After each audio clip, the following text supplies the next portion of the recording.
think about anybody else, any other culture. How often do they talk about shades, or even feeling like they're getting beat up on or bullied? Yeah.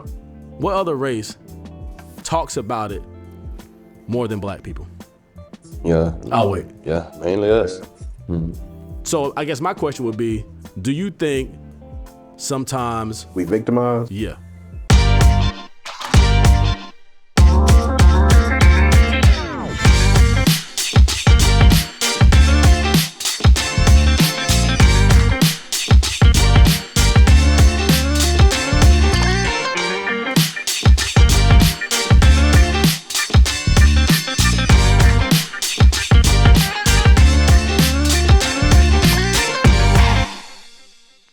We here.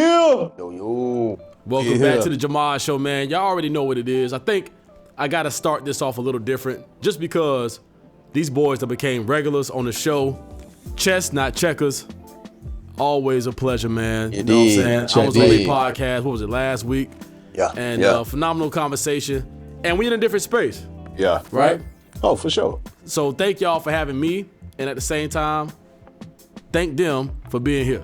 You understand? Thank you, cuz. You know what I mean? I appreciate that, man. Always love. I'm in Florida right now, Florida tripping. You know we had to do a bit, man, bring some great content to y'all. So let's talk about the space first, man. Like, obviously, I know it looks bare bones, but it's for a good reason, right? In the middle of construction, tell the people what you got going on and what the vision is for the space. Well, I think this gives us an opportunity to shed light, no pun intended, but on what we got going on here. So, yeah, we're going to have to put some insulation in, put some drywall up, and we're gonna make it look nice, man. We're gonna have new flooring. The flooring look rough. Definitely. But you should have saw this place before.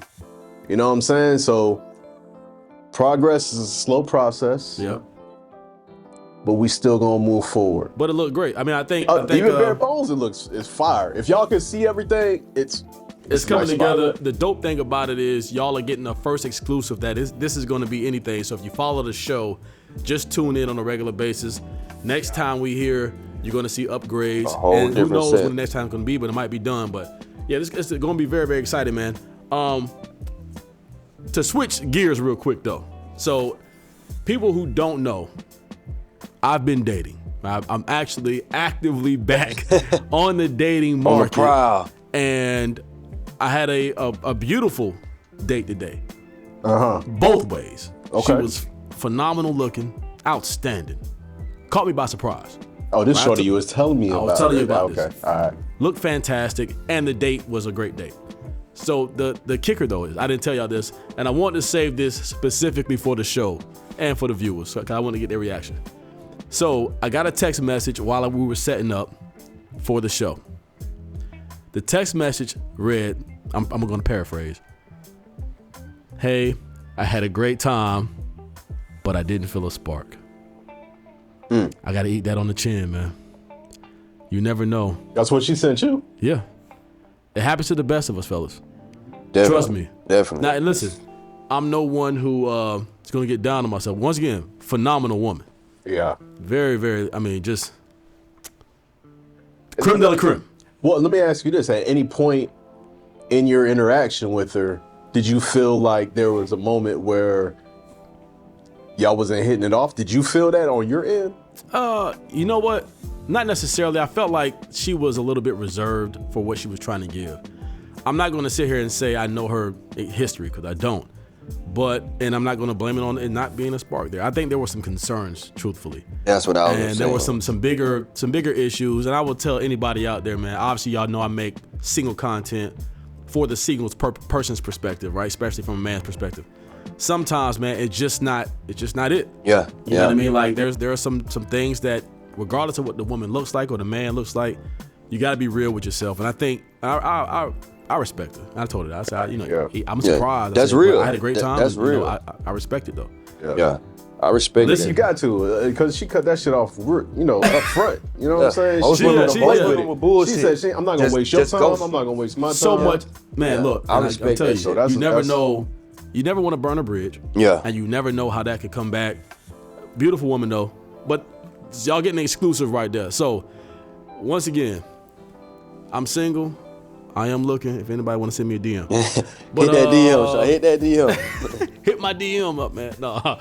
But let's jump into, since we talk about relationships, you brought a topic up earlier. About the state of Hollywood. Keep in mind, this is right around the post Cat Williams interview. Okay?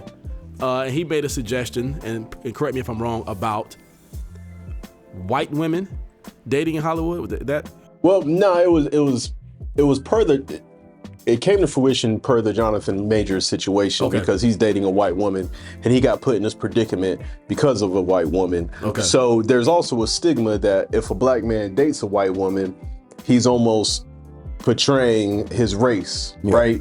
And in Hollywood, it may be a stepping stone, but in the real world, it's looked down upon amongst the black community whenever you step outside your race. And I think that probably goes for all the races. Asian people don't like to see their kind with black people, and white people don't like to see their kind with black people either. So I get it, because we're naturally tribal people. Yeah. But, you know, I guess my question is that a real thing in Hollywood as far as the stigma that is Jonathan Majors a sellout, and are white women that crazy?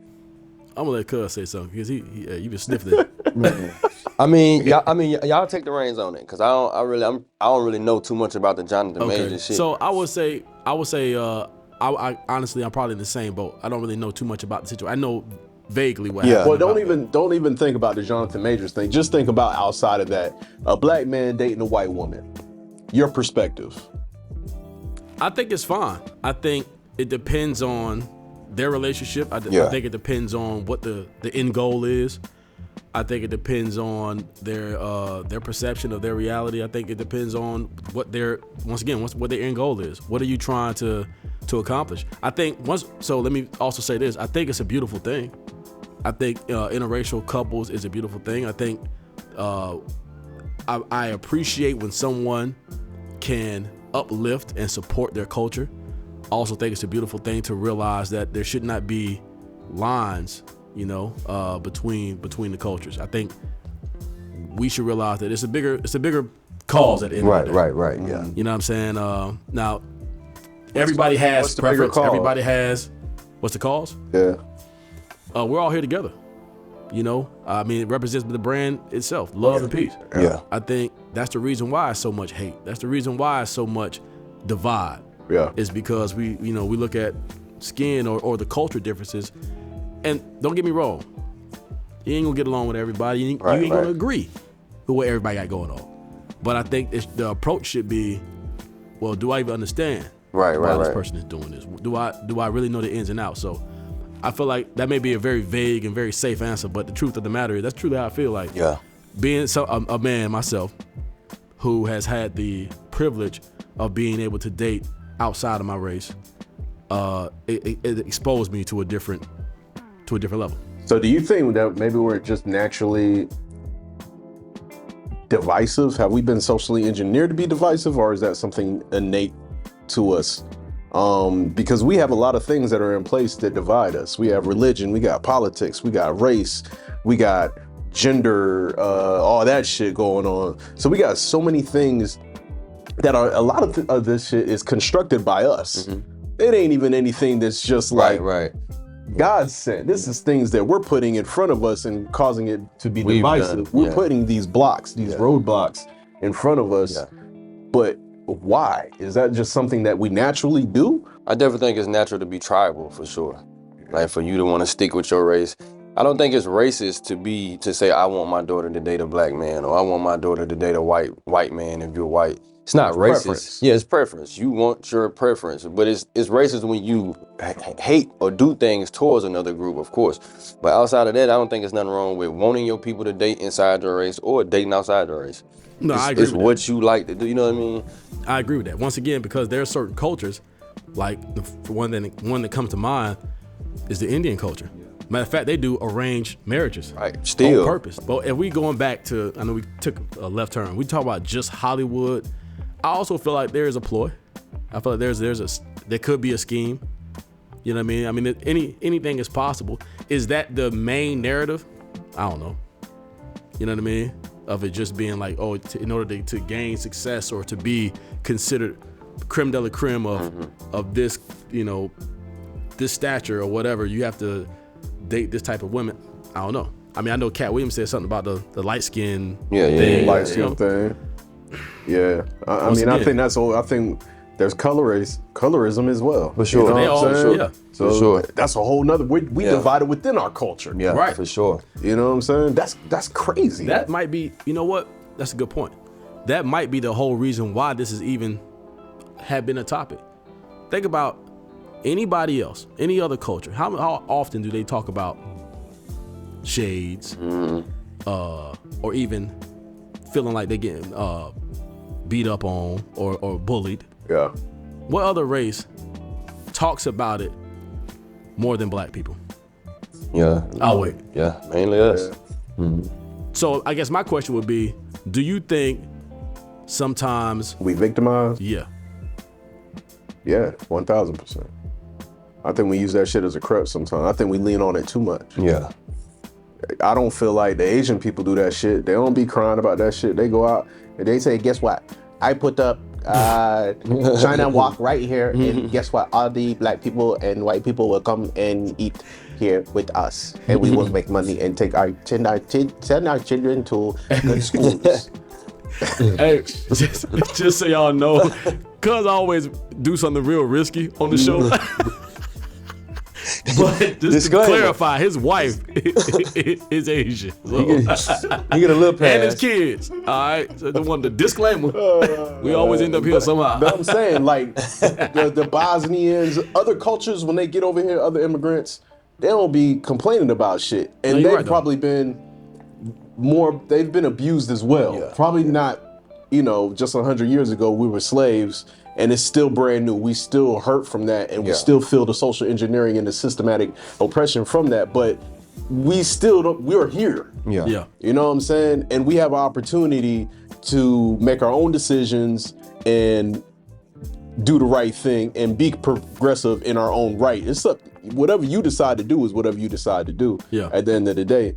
And if you want to do the right thing and make money, you're going to have to study. You're going to have to do the right thing. It's going to take discipline. I'm going on the tangent. No, but it's true. Yeah. But So you know what I'm saying? basically what you're saying is outside of when we talk about, it doesn't matter about race at the end of the day. It does. Well, And I agree with that. I think sometimes, especially in the black culture, we put too much on us, saying that it's Let me ask you this. it's there. It is there. I'm not. Yes. I don't want to marginalize or minimize how serious it is, because it is there, but we just don't need to lean on it so much. I think we use it as an excuse a lot of the times to not do the things that we need to do. Yeah, for sure. You know what I'm saying? Right. But Do you think somebody like Dr. Umar Johnson is pro-black or borderline racist? Pro-black. a little bit of both. Okay. And I think you could be a little bit of both. I'm a little racist. You know what I'm saying? Like, I'm a little racist, but I think I'm a little racist against everybody, even black people. You know what I'm saying? So I think we stereotype people naturally. We see somebody be like, But that ain't racist to stereotype. That's just human nature. To look at you and say, okay, right, you got, because there's no hatred coming from where I'm coming yeah, from. exactly. I don't hate so, you. so, You're right, so you're you right. might not be stand racist corrected. then. 'Cause you don't hate nobody. Yeah. You're right. You're right. Because racism is more hatred. Yeah, for sure. So no, I retract my statement. So, what about Umar though? Do you think he, cause he's pro-black? I think he's. I don't know what. I mean, yeah, obviously we speculate. Yeah, I don't know. But I can't really tell. When he was on I haven't seen the podcast when he was on the Joe Budden, but I heard that was really good because he was going back and forth with co-hosts on there named Ish, and Ish is in a relationship with a white woman. So I think their dialogue got pretty heated. Yeah. But they haven't dropped that yet. It's on some other shit. Let me ask you, cuz, why do you believe he's more pro-black than anything? Because there's a lot of things. He's not doing anything to white people to oppose hatred. You feel what I'm saying? So I can't call. He's not purposely hurting white people. He's not going out here burning down white churches. He's not calling for black people to riot against white people. It's nothing. He's just saying, hey, we got to stand up for ourselves. We got to stop depending on them for our shit. He say certain things in harsh ways, you know what I'm saying? But that might come off in that way. But everything he's saying is just do for us and stop depending on them. You know what I mean? Kind of along the lines of like the Louis Farrakhan. Yeah, and all right down that line. Yeah. Malcolm X, Honorable Elijah Muhammad. You know what I'm saying? I think he's along those lines where the whites are the enemy, but we don't necessarily need to pay them any attention or show them any, just give them any energy. We need to be using all that energy for our own progress. Yeah. The context sound like to me that it might have been, like you said, it might have been like a heated argument, or he at least had something to say about. Called him a bunny hopper. Right. So would you consider that racist or pro-black? In that statement, where it seems like it might be a little bit more derogatory. Like it's definitely not supporting it. Right, no, definitely ain't. So. But it's like you said, he prefers for you to date a black person. He's not wrong for that. He's just telling him like, okay. I want you to date inside your race. If I told you, hey man, you supposed to date regardless of the race. Yeah. You need to be dating her. Would I be wrong? Would you get offended? I guess is the question. Oh, you probably would get offended, but depending on your concept, if you're saying, hey, we black, you need to keep it in the black, because she can't relate to you down the line all the way, 100%. You won't, you know what I'm saying? If that's your stance, then you giving your point from a standpoint of, I want you to do it. If you just telling me, hey man, you need to be dating her. Why? She look way better than her. You know what I'm saying? That's my preference. I like this girl. You telling me to go date her. But if you telling me, hey, you need to be dating pro-black and here's the reasons why, you know, I can respect it. That don't mean I should do it or I have to do it, but I can understand your standpoint. You know what I'm saying? Even with white people, I can understand Asian people. I understand when they were even talking about the Queen of England and how they came out and they were saying that the baby that Meghan Markle and all them had a little black in them. That whole thing was talking about them. Like, people were so upset. I'm like, what do y'all expect? What did y'all expect? It's the royal king. Them people can trace their bloodline back hundreds of years. They don't play all of that mixing, and we need to be more serious on our bloodline, because then we could know where our history really comes from, not somebody else telling us this is where you come. You know what I mean? It's power in it for sure, knowing your history and your bloodline. But dating outside, if that's what you want to do, that's what you want to do. You know what I mean? I don't think nobody telling you you have to do this is gonna ever work.